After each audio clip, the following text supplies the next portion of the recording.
Assalamualaikum warahmatullahi wabarakatuh. Waalaikumsalam warahmatullahi wabarakatuh. Guys, kita pada pagi hari ini berjumpa kembali. Dan insya Allah pada pagi hari ini kita membahas tentang penasihatan pernikahan.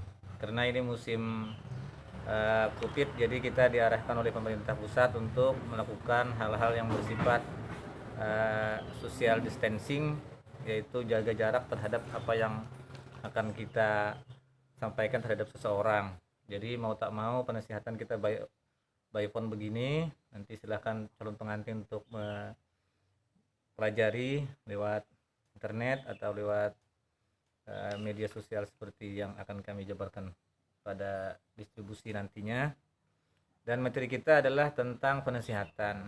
Pada bab kedua nanti pada sisi yang lain dalam channel yang sama, insya Allah kami membahas tentang pemeriksaan, screening. Jadi ini penasihatan dulu. Jadi gini guys, Allah Subhanahu wa Ta'ala menganugerahkan kita cinta kasih. Jadi cinta kasih itu harus disyukuri, karena cinta itu adalah anugerah, maka berbahagialah. Kalau kata Dul Sumbang kan dalam lagunya, cinta itu anugerah, maka berbahagialah, sebab kita sengsara bila tak punya cinta. Jadi jangan heran kalau ada di dalam hati kita itu ada rasa ketertarikan dengan lawan jenis. Itu adalah hal yang lumrah dan lazim, anugerah.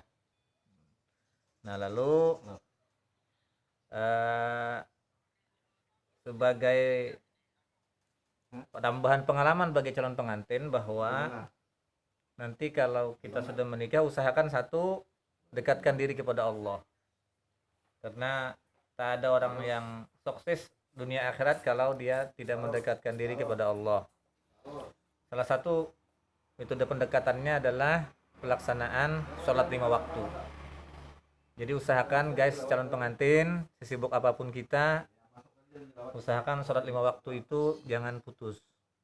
Kalau waktu bujangan mungkin kadang-kadang kita tertinggal, tak apalah, bujangan meskipun itu wajib, tapi artinya kita perkuat, pertajam ketika sudah menikah. Karena sholat itu untuk membuat kita lebih terarah. Karena maklum aja hidup kita ini kan ada resah, gelisah, gundah gulana, tak nyaman. Maka bawa di saat sholat, laporkan kepada Allah untuk minta jalan keluarnya.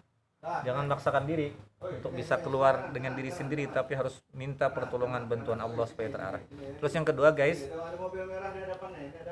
sayangi orang tua dan sayangi mertua. Jadi kalau kita setelah waktu bujangan ini kan hanya 2 orang nih, ayah dan ibu. Nah nanti ketika sudah berumah tangga, maka itu menjadi ayah, ibu, dan mertua. Mertua laki-laki, mertua perempuan. Sayangi dan hormati, muliakan beliau. Nah, kalau kita sudah menikah lalu terpaut jarak yang jauh, maka sering-seringlah menelepon kabarnya. Dan kalau kita ada berkelebihan rezeki, sering-seringlah mengirimi bantuan kepada orang tua kita. Dan guys, apabila kita ditakdirkan oleh Allah Ta'ala Azza wa Jalla memelihara orang tua yang sudah sepuh, maka belajarlah sabar dan ikhlas, karena sesungguhnya kita sedang megang kunci surga itu. Dan memang cobaan orang melihara orang tua yang sedang sepuh itu berat. Kadang-kadang kalau lagi mau buang hajat dan lain sebagainya, terpaksa harus kita gendong. Tapi yakinlah, belajar sabar dan ikhlas, karena insya Allah kita sedang megang kunci surga itu. Dan memang sesungguhnya tujuan punya anak itu kan itu, agar pada hari tuanya ada yang melihara. Karena kalau kita mengabaikan kewajiban terhadap orang tua, dimungkinkan ada hukum kausalitas yang berlaku. Dalam bahasa sehari-hari kita adalah hukum karma. Nah, jadi peliharalah orang tua dan mertua sebaik mungkin. Terus guys, yang ketiga, cari bagi kaum laki-laki ini, cari usaha. Rumusnya cuma 2, yaitu ada dan halal. Nah, kayak makanan ini, makan Pak. Ada dan halal guys. Pak Ustadz, makan dulu. Ada dan halal, jadi apapun usaha kita yang penting ada dan halal. Hanya 2 itu aja. Kalau urusan banyak dan sedikit tuh relatif. banyak pun kadang-kadang bisa habis kalau tak bisa mengatur, dan sedikit pun juga akan tersisa kalau kita bisa ngatur. Terus yang keempat guys, ini kita ngambil yang efektif efisien saja tanpa dalil, karena untuk supaya durasi kita berbicara dan kekuatan penonton efektif dan efisien.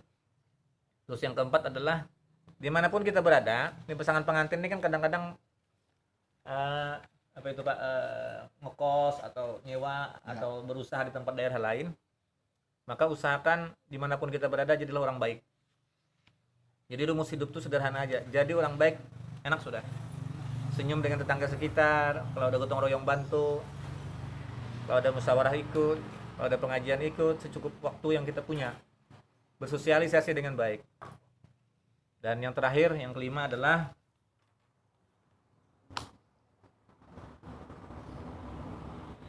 jika kita dalam kesulitan apapun, baik kesulitan terhadap suami istri, kesulitan terhadap orang lain, maka dekatkan diri kepada Allah dengan cara selesaikan masalah dengan ikhlas dan sabar, dan jangan terburu-buru.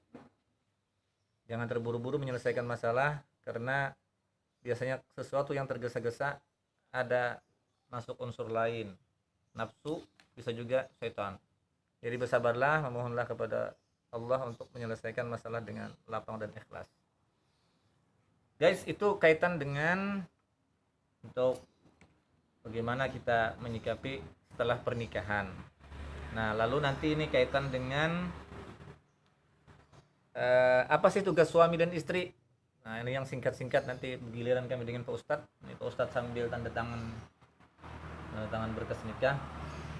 Berkas nikah, usulan angka kredit penghulu. Nah, nanti beliau akan menyampaikan tentang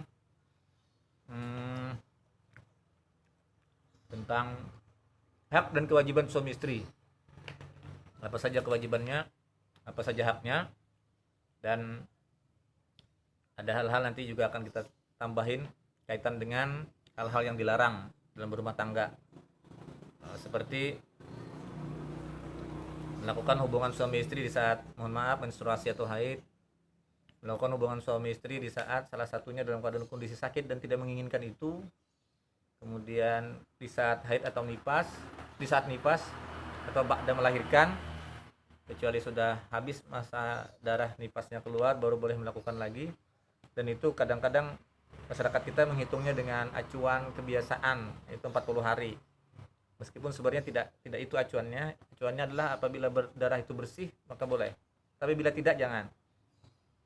Kemudian juga tak boleh menyebut istri, mempersamakan dengan ibunya, terutama punggungnya.